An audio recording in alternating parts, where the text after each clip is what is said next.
Bihar police constable exam का paper रद्द कर दिया गया, लेकिन इसके बावजूद अभी तक एग्जाम को रीशेड्यूल नहीं किया गया। अगली तारीख नहीं दी गई है। अगली तारीख जब तक दी जाती है तब तक छात्र तैयारी जरूर करेंगे, लेकिन एक बार फिर से पारदर्शिता का मामला जो है वो जरूर रहेगा प्रकाश में, क्योंकि अभी तक सीएसबीसी का जो हिस्ट्री सीट रहा है वो बिल्कुल खराब रहा है। और चलिए, दिलीप जी हमारे साथ हैं, छात्र नेता। आज प्रेस कॉन्फ्रेंस था इनका, तो जानते हैं कि क्या कुछ आज इन्होंने क्या है, क्या आज आज प्रेस कॉन्फ्रेंस बुलाने का क्या मकसद था।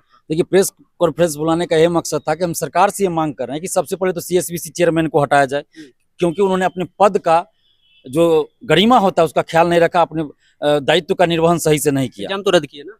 एग्जाम वो नहीं रद्द किए हैं, एग्जाम नीतीश कुमार जी रद्द किए हैं। वो तो चेयरमैन तो बोल रहे थे कि कोई पेपर लीक हुआ ही नहीं है।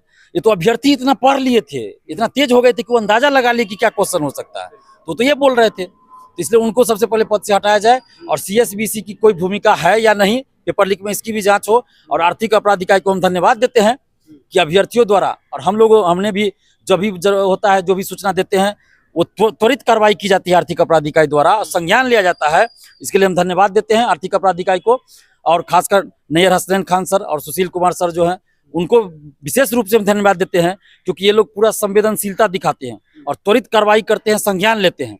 इसके लिए हम धन्यवाद देते हैं, क्योंकि हम लोग भी आर्थिक अपराध इकाई जो पहले वाला था उसको देख चुके हैं, 2018 में 19 में देख चुके हैं कि क्या हाल था, और अभी क्या हाल है वो पता है। इसलिए हम धन्यवाद देते हैं और सरकार से ये मांग कर रहे हैं कि आप सीएसबीसी चेयरमैन को पहले हटाइए, और जब अगली बार परीक्षा हो तो पूरे पारदर्शिता के साथ हो, और एक कानून पहले, सबसे पहले कठोर कानून बनाइए जिसमें 10 साल कम से कम सजा हो, शिक्षा माफियाओं को कम से कम 10 साल की सजा हो, और स्पीडी ट्रायल करके सजा हो। और इसके साथ ही अगर कोई सरकारी जॉब में है तो उसको सरकारी जॉब से पहले बर्खास्त कीजिए, सारी संपत्ति जब्त कीजिए। जो भी शिक्षा माफिया पकड़ा जाए, चाहे वो सरकारी जॉब में हो या ना हो, उसकी सारी संपत्ति को जब्त कीजिए, पहले सरकार अपने पास रखे, जब दोष मुक्त होगा उसको वापस कर दीजिए। और उसके बाद स्पीडी ट्रायल करके भी सजा होनी चाहिए। और जब परीक्षा हो कंडक्ट कराइए तो गृह जिला में सेंटर नहीं दीजिए, गृह जिला के अगल बगल जिला में सेंटर दीजिए। और जो व्यवस्था बीपीएससी ने अपनाई है, बायोमेट्रिक, मेटल डिटेक्टर से चेक करवाइए, वीडियोग्राफी कराइए, सीसीटीवी कैमरा से निगरानी कराइए, ये सारी व्यवस्था को आप लागू कीजिए। और जो वो क्वेश्चन होता है, ओएमआर शीट होता है, उसको कैसे ये लोग सील पैक करके पहुंचाते हैं सेंटर पे, कैसे व्यवस्था को, सारी व्यवस्था को लागू कीजिए, वो होना चाहिए। और उसका परीक्षा के बाद ओएमआर शीट की कार्बन कॉपी और क्वेश्चन बुकलेट परीक्षार्थियों को तुरंत मिलना चाहिए। परीक्षा बाद आंसर की जारी होना चाहिए, परीक्षार्थियों को पता चलना चाहिए ना किस क्वेश्चन का सही आंसर क्या है। एसटीईटी में 50 से अधिक आंसर गलत था, जब जारी किया गया तब हम लोगों ने विरोध किया, तो फिर वापस लिया गया, सही उत्तर कुंजी दिया गया।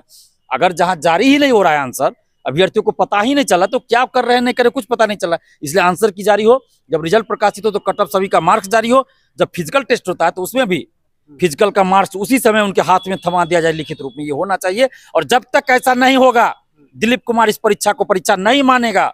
चाहे ये लोग कह ले कुछ भी, सीएसबीसी वाले, हम नहीं मानेंगे परीक्षा। पहले भी कहते कि इस परीक्षा को हम परीक्षा नहीं मानते हैं। अतुल प्रसाद सर आए थे अगस्त में, उसके बाद उन्होंने परसेंटाइल लागू कर दिया था सिविल सेवा में, उसका हम लोगों ने उनका विरोध किया था और जबरदस्त आंदोलन हुआ।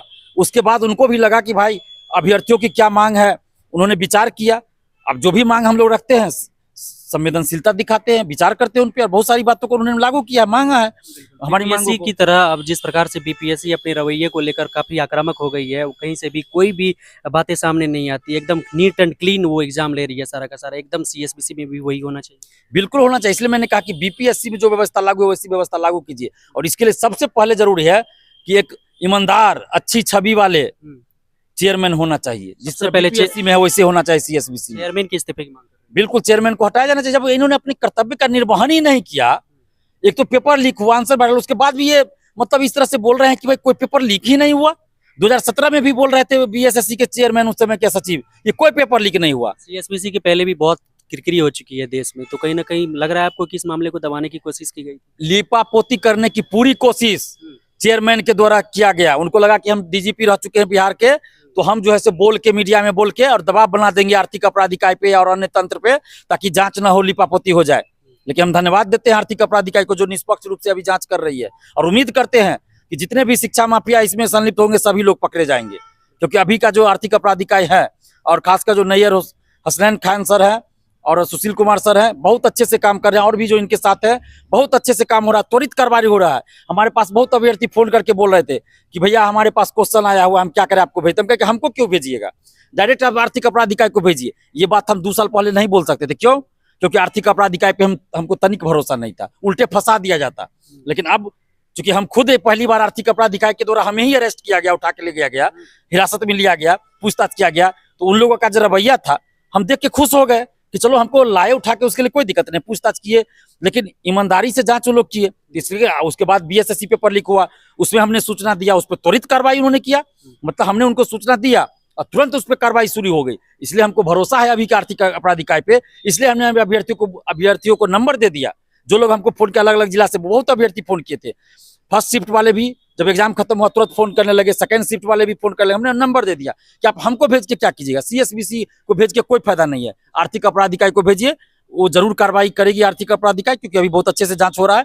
और देखिए आर्थिक अपराध इकाई ने बहुत अच्छे से जांच किया, अभी बहुत लोग पकड़े जाएंगे। एग्जाम का डेट अभी नहीं दिया गया है, एग्जाम के डेट से पहले आप चाह रहे हैं कि सीएसबीसी के चेयरमैन इस्तीफा दें? बिल्कुल, सीएसबीसी चेयरमैन को तो पद पे बने रहने का कोई नैतिक अधिकार ही नहीं है, खुद से भी देना, खुद इस्तीफा दे देना चाहिए। और वो नहीं देते हैं तो सरकार को उनको बर्खास्त कर देना चाहिए, क्योंकि जो जिस लायक है उसी लायक होना चाहिए ना। अब हम कह दे कि हम इंजीनियरिंग के बारे में कुछ नहीं जानते, हम कहीं जाके इंजीनियरिंग का डिग्री फर्जी खरीद लिया और कोई माने पद पे चले जाए, हम क्या काम करेंगे भाई? हमको कोई नॉलेज नहीं है इंजीनियरिंग के बारे में, हम डॉक्टर का कुछ पढ़े नहीं, हम जाके कहीं इलाज शुरू कर दे, चीरफाड़ शुरू कर दे, ऑपरेशन शुरू कर दे, हमारे पास डिग्री नहीं है ना पढ़े हैं, तो हम कैसे किसी का ऑपरेशन कर देंगे भाई?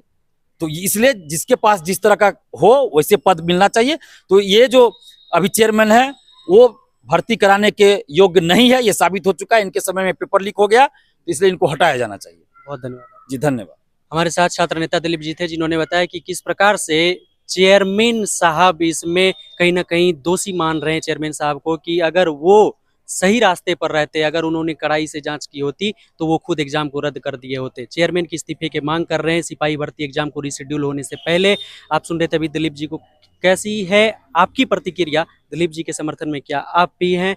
तो कमेंट बॉक्स में अपनी उपस्थिति जरूर दर्ज कीजिएगा। मिलेंगे आपसे एक और हेल्पफुल सेशन में। जय हिंद।